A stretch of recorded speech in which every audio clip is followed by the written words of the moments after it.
internautes, chers téléspectateurs, bonjour et bienvenue dans Idée Astro spéciale Pleine Lune pour une émission spéciale, donc Pleine Lune, du 18 mai 2019. Et pour en parler, qui de mieux que la talentueuse astrologue Marie de Wulf. Marie, bonjour. Bonjour Émilie, bonjour à vous toutes et à vous tous et bonjour Valérie. Eh bien, merci beaucoup de partager cette fois-ci encore ce moment avec nous. Donc, eh bien, la magie de cette émission, c'est que nous la fabriquons ensemble. On est en direct, donc n'hésitez pas à nous poser vos questions, à réagir, à inviter vos amis. Voilà, et on répondra évidemment à un maximum de questions.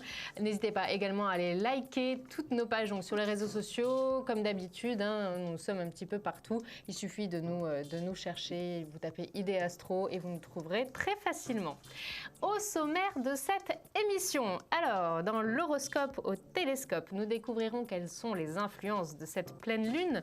Donc Marie a effectué le thème de cette lune et elle nous expliquera son influence signe par signe, donc restez attentifs. Puis nous ouvrirons notre dossier spécial Lune à la Une consacré cette fois-ci à la date anniversaire du printemps, cette vieille branche.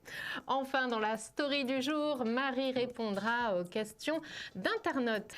Voilà, mais tout de suite, démarrons par tout simplement les influences de cette pleine lune. Que nous réserve-t-elle, s'il te plaît, Marie ? Alors, nous avons cette pleine lune qui se passe en 28 degrés Scorpion, donc et le soleil 28 degrés Taureau, là juste en face, avec une conjonction soleil-mercure.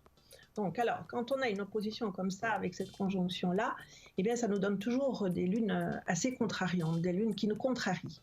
Elles nous embêtent, elles nous mettent de mauvaise humeur, elles nous mettent de mauvais poils, elles nous font répondre de travers, ou on comprend de travers. Voyez-vous, il y a toujours des trucs comme ça, il y a des petits grains de sable qui viennent se mettre un peu dans son humeur, dans sa manière d'être, dans ses conversations et tout ça, quelquefois dans le déroulement aussi des événements, qui vraiment nous contrarient. Voyez-vous, c'est aussi une lune qui joue un petit peu à cache-cache, elle se montre pas, c'est-à-dire que notre humeur se montre, ne se montre pas, voyez-vous, on est un peu tout à fait fluctuant comme ça, et pour certains, surtout pour les derniers décans du Verseau, du Scorpion par exemple, eh bien, elle va donner une imagination débridée, voilà. C'est une imagination qui va partir dans tous les sens. Alors, vous allez être souvent sur votre petit nuage. Ne vous étonnez pas si les gens autour de vous vous disent à tout bout de champ, ça va, là, tu m'écoutes, tu m'entends, qu'est-ce que tu fais, où t'es encore, à quoi tu penses, hein, alors, c'est vrai que si vous avez déjà eu des contrariétés relationnelles et que vous, tout à coup, vous paraissez un peu absent comme ça peut un petit peu renforcer la contrariété des autres à vous voir, pas attentif aux choses tout à fait courante et quotidienne. Non, c'est vrai que c'est une lune pour ces deux signes-là tout à fait en particulier, qui peut être très très très à géométrie variable entre le côté exubérant dans le sens joyeux et puis le côté, je ne vais pas dire exubérant, mais voilà, un peu down, un peu au ras des pâquerettes dans le côté un peu plus sombre et plus négatif. Donc ça c'est pour ces deux signes-là. Il y a un autre signe qui va être assez affecté par cette pleine lune-là, et bien ce sont les Capricornes. Ah, désolée, voilà, c'est la loterie. Hein, Ce sont les Capricornes, et dans une moindre mesure, le signe qui est en face, qui est le signe du Cancer. Mais les Capricornes, il y a des aspects planétaires là-bas, en tout cas, il y a des petites planètes, il y a Pluton et Saturne qui se baladent quasiment côte à côte en ce moment, hein, avec cette conjonction un petit peu farfelue qu'on a de l'autre côté là-bas. Eh bien, elle va essayer de réguler ça, elle. Donc, elle va à certains moments influencer plus dans le sens psychorigide. Alors, ce qui veut dire que les Capricornes, eux, vont être plus dans le côté un peu psychorigide. Je suis dans mes certitudes, dans mes vérités, dans mes certitudes. Je n'entends pas ce que les autres me disent, je ne veux pas comprendre ce que les autres me disent, parce que tout à coup, si les autres viennent me perturber, je perds pied, je suis déstabilisée, donc ça ne me va pas. Donc il faut que, coûte que coûte, je tienne la barre et que je tienne le cap, quoi qu'il en soit, même si je donne cette impression de non-compréhension et de ce qu'on appelle psychorigide, voyez-vous. Non, parce que ça, ils aiment pas en ce moment, surtout parce qu'ils sont déjà eux-mêmes terriblement, en charivari à l'intérieur. C'est rock'n'roll avec un aspect comme ça, c'est rock'n'roll à l'intérieur d'eux. Voyez-vous, ils ont plein de remises en question qui doivent se faire, et si tout à coup, à l'extérieur, il y a encore d'autres éléments qui viennent un petit peu les embêter, venir un peu épicer leur vie, n'est-ce pas? Eh bien oui, là, ils ne veulent pas perdre la face, en fait. Hein. Ils veulent vraiment bien garder les pieds sur terre et essayer de garder le cap, malgré ce qui se passe à l'intérieur, parce que ça demande déjà pour eux énormément de besoin de gérer un petit peu ce côté raisonnable et tout à fait pragmatique. Hein. Ils ne veulent pas perdre la face quelque part. Je peux dire ça aussi comme ça.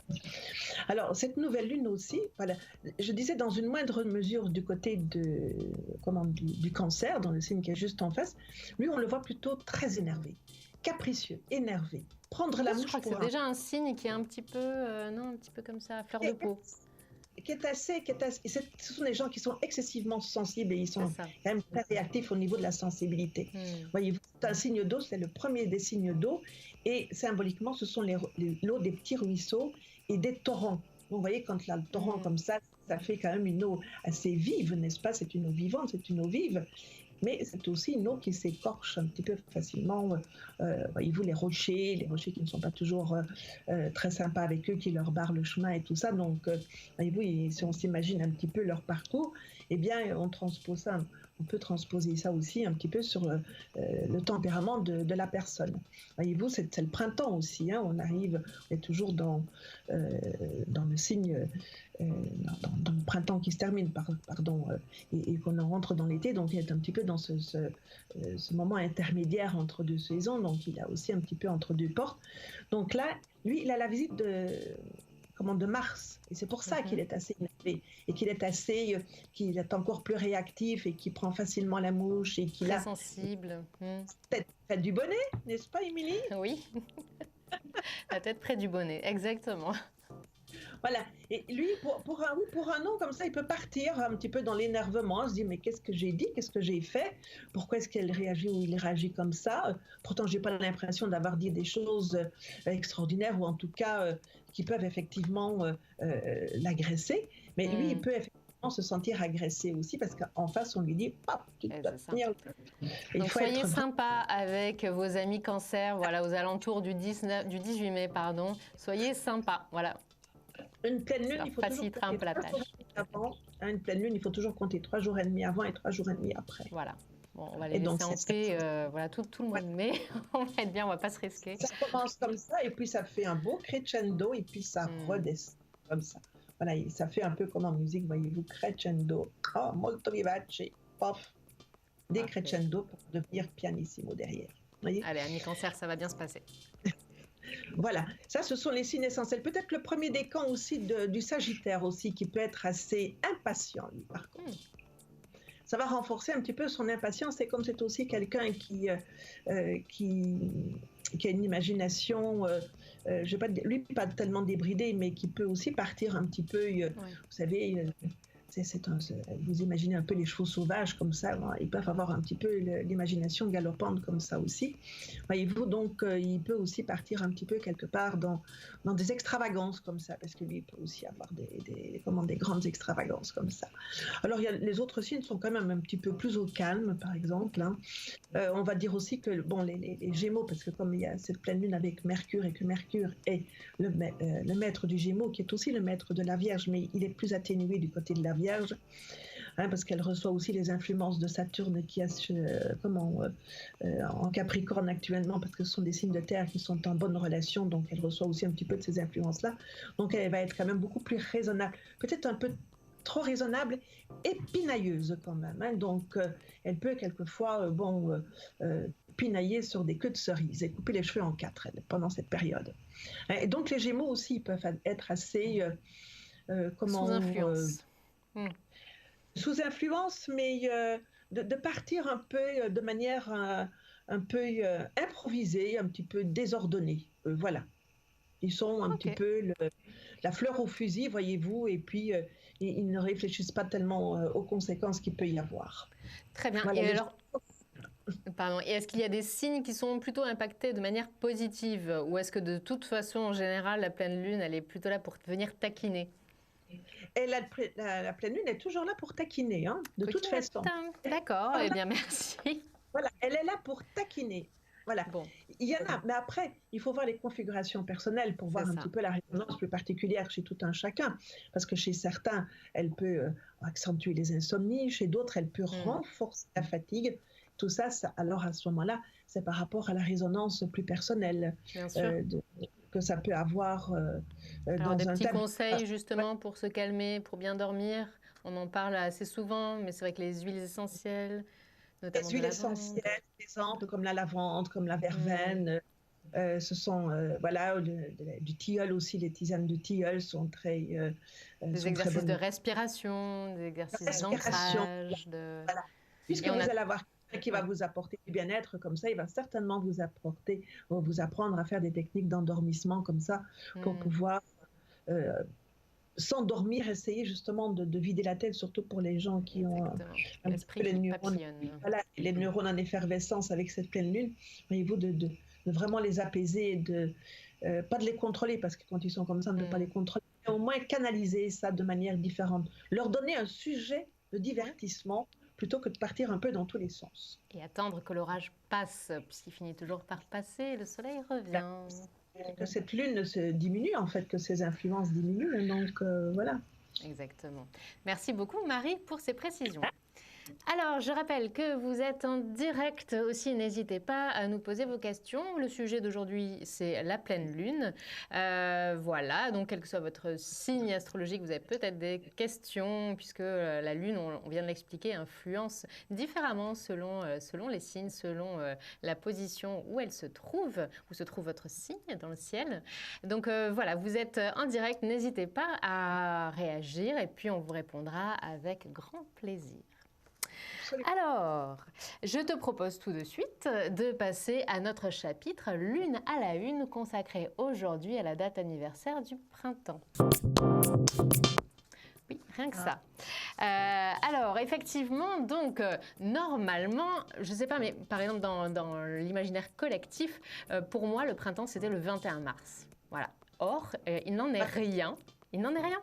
Non, puisqu'en fait, c'est depuis 2007, je crois, on fête le printemps le 20 mars. Alors, on va dire, il n'y a plus de saison, ma bonne dame. Eh bien, si, il y a des saisons, justement. Parce qu'en fait, les saisons ne sont pas calées par une décision politique ou par une date du calendrier, mais bien par l'astronomie. Voilà, et ça, je l'ignorais totalement. Absolument. Et c'est pour ça, il n'y a pas longtemps, on m'a posé la question, mais tiens, pourquoi à certains moments, moi, tel signe commence à telle date, et puis à d'autres moments, il commence à d'autres dates. Mais justement, c'est à cause de ça, justement, de la pérégrination des planètes. Et puis, c'est aussi tout le cycle solilunaire qui rentre en ligne de compte pour pouvoir déterminer ce qu'on appelle le point vernal, le point où le printemps commence. Exactement, et ça je l'ignorais totalement. Donc voilà, c'est aussi à ça que nous sert cette émission. Donc le printemps comme l'automne sont définis par les équinoxes. Voilà, et alors l'équinoxe c'est la période de l'année où le jour est aussi long que la nuit partout sur la Terre. Voilà, donc il y a l'équinoxe de printemps qui tourne normalement aux alentours du 21 mars et celui d'automne aux alentours du 22 septembre. Et alors pour la petite info, parce qu'on s'est quand même renseigné, donc il y a aussi d'autres raisons en fait pour lesquelles ça ne tombe pas donc à date fixe, puisque l'axe de rotation de la Terre a tendance à légèrement bouger. Ça, c'est une raison. Et l'autre raison, c'est aussi que la rotation de la Terre autour du Soleil n'est pas de 365 jours tout pile poil, mais de 365 jours et à peu près 6 heures. Voilà, un petit peu moins de 6 heures. Donc tout ça, voilà, ça... Quelques secondes en moins de 6 heures. Oui, tout à fait. Exactement. Et donc dans l'équinoxe de printemps, cette année, il a eu lieu le 20 mars, donc à 21h58, temps universel, soit 22h58, heure de Paris. Voilà pour la petite info. Donc c'est comme ça que depuis 2007, on célèbre le printemps le 20 mars, c'est comme ça, et qu'il faudra attendre 2044 avant de changer. Et alors là, on avancera encore un tout petit peu au 19 mars. Et il faudra être très patient pour retrouver notre printemps un 21 mars, puisqu'il faudra attendre tout simplement l'an 2102. Voilà, on a un petit peu de temps devant nous, donc voilà, on va rester attentifs. Voilà. En tous les cas, voilà pour l'info. Voilà, on voulait vous en parler, tout simplement. Donc maintenant, on a confirmation que l'hirondelle ne fait pas le printemps non plus, hein, Marie? Émilie, nous en reparlerons à ce moment-là, c'est ça? Oui, exactement. Je vous propose de nous retrouver donc en 2102. Voilà, j'aurais peut-être une coloration, je ne sais pas, mais... on ne sait jamais. On s'en reparle en 2102. Voilà, et bien donc comme je disais, l'hirondelle ne fait pas le printemps non plus. En revanche, Marie, elle, fait des prévisions dans le temps. Et c'est ce que nous allons voir tout de suite, puisque donc, comme vous le savez, Marie est une astrologue très réputée, elle fait ça merveilleusement bien. Donc, elle fait votre thème astral et les prévisions. Donc, Marie est disponible en privé pour une consultation 7 jours sur 7. Il vous suffit pour cela de l'appeler au numéro qui est en train de s'afficher en ce moment même, le 01 75 75 35 45. Et en plus, si c'est votre premier appel pour la consulter, vous pourrez bénéficier d'une offre découverte exceptionnelle. Donc tout ça, c'est pour la consulter hors antenne, bien sûr. Voilà, mais tout de suite, nous allons prendre Émir qui nous a contactés sur les réseaux sociaux, qui nous a laissé toutes ces informations. Marie a établi son thème astral et ben, elle va nous raconter tout ça, mais je crois que nous avons déjà Émir en ligne. Allô, bonjour. Allô, bonjour Émilie, comment allez-vous? Eh bien, ça va très bien, Émir. Merci beaucoup de nous rejoindre sur le plateau d'Idéastro. Alors, je vais vous laisser avec Marie, tout simplement. Voilà, je crois qu'elle a établi votre thème astral. Eh bien, je vous laisse entre vous, peut-être commencer par lui expliquer quel est votre souci, Émir. Bien sûr, bien sûr. Tout d'abord, j'aimerais bien vous remercier parce que vous êtes, vous deux, en fait, adorables. Merci. Vraiment, cette émission est très conviviale et vivante et je suis, en fait, depuis le début. Et ma question, ça sur les soucis d'amour. Ma date de naissance est 24 juillet 1990. Oui. Et voilà. En fait, je suis Lion et mon ex était Verseau. Et j'aimerais bien savoir, en fait, est-ce que je vais recommencer avec mon ex ou bien si c'est pas le cas, est-ce que je vais retrouver l'amour bientôt? Alors, Rémi, effectivement, vous êtes du signe du lion, n'est-ce pas? Tout à fait au début du signe du lion. Et vous avez un ascendant vierge. Donc, ce qui montre que vous êtes quelqu'un, voilà, je vais dire 2 mots pour colorer votre tempérament. Vous êtes quelqu'un qui avait des ambitions, qui avait envie d'avancer, qui avait envie de réussir et d'avoir vraiment des ambitions dans la vie et de réussir ses ambitions. Et vous avez aussi les moyens d'organiser vos ambitions. Donc, vous avez, si vous voulez, l'artillerie, mais aussi la logistique derrière l'artillerie pour pouvoir gagner la guerre. Voyez-vous, la guerre de votre réussite, en tout cas de votre réussite professionnelle, parce que ça va quand même un petit peu dans ce sens-là pour vous. Alors, par rapport à votre ami qui est Verseau, que j'ai placé dans votre thème, et là, malheureusement pour vous, et tant mieux aussi quelque part, je vais dire, c'est l'aspect positif, elle tombe quand même sur un point de complication et de difficulté avec elle. Voyez? Donc, il y a un aspect là, donc elle tombe sur un point qui montre que ça va toujours être problématique entre vous. Donc, on peut choisir de vivre avec quelqu'un avec qui on est tout le temps en bisbille, par exemple, hein. Mais là, bon, après, c'est un choix personnel qu'il faut faire, mais moi, je ne ressens pas que vous allez comment vous allez poursuivre avec elle, parce que les difficultés sont là, elles ont été là, elles seront encore là dans l'avenir si vous décidez de ce côté-là. Mais je dis, moi, à regarder les choses, je ne vous vois pas rester, recommencer en tout cas une relation avec elle. Si vous la recommencez, elle va repartir un petit peu à volo, parce que vos manières d'être ne sont pas vraiment les mêmes, et quand elles ne rentrent pas vraiment en concordance, parce que vous savez, c'est un peu comme s'il manquait de l'huile dans un rouage et ça grince. Voyez, et quand ça grince, après, on ne sait pas très bien avancer. Voyez-vous. Alors, comme vous avez quand même envie de mettre aussi beaucoup d'énergie dans votre travail, dans votre profession, d'aller vers la réussite professionnelle, voyez-vous, vous devez plus avoir quelqu'un qui vous soutient, qui soit là avec vous, qui soit vraiment un compagnon de route, plutôt que quelqu'un qui va venir un petit peu vous embêter et vous mettre des bâtons dans les roues où vous allez devoir tout le temps chicaner sur plein de trucs, voyez-vous. Voyez-vous, donc ça va être un petit peu difficile. Donc moi, je ne vous vois pas recommencer avec elle, hein, en tout cas, ça ne s'inscrit pas avec elle. Ce qui n'empêche quand même qu'on voit quand même dans votre thème de naissance que vous aurez quand même droit à 2 relations probantes, c'est-à-dire des relations importantes dans votre vie. D'accord. Est-ce que je peux vous poser une question de surplus, en fait, et j'aimerais bien savoir, en fait, quel signe qui est plus compatible avec mon signe Lion. Vous savez, en fait, bonne question. Est-ce qu'on peut répondre à cela, Marie? On peut répondre à ça de manière globale. Oui, tout à fait, de manière générale. Bien sûr. On pourrait vous dire quelque part que c'est vrai que le Verseau peut bien vous convenir quelque part, mais voilà, il y a quand même, je veux dire, pas n'importe quel Verseau, parce que là, elle tombe sur un point un peu compliqué pour vous, voyez-vous. Donc, il vaudrait mieux que vous ayez quelqu'un qui soit plus une mercurienne, par exemple, quelqu'un comme du signe de la Vierge, par exemple, ou un tempérament qui soit très coloré par Mercure. Parce que Mercure entre très bien en résonance avec le Soleil et aussi avec Uranus. Donc là, ça pourrait être un complément pour vous, quelqu'un comme ça. Vous n'avez pas besoin de quelqu'un qui soit, qui soit une assistante sociale. Vous n'avez pas besoin d'une assistante sociale. Vous avez besoin vraiment quelqu'un qui sache faire.